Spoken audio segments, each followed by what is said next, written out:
Olá, neste vídeo vou mostrar se o Samsung Galaxy S25 Plus vem com uma película protetora de tela.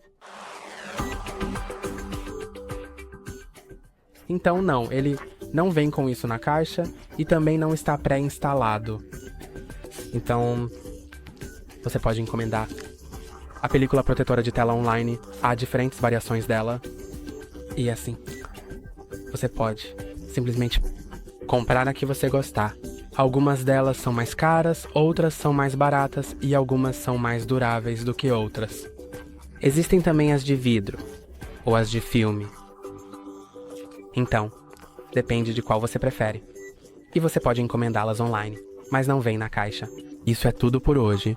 Não se esqueça de curtir e se inscrever. Até a próxima!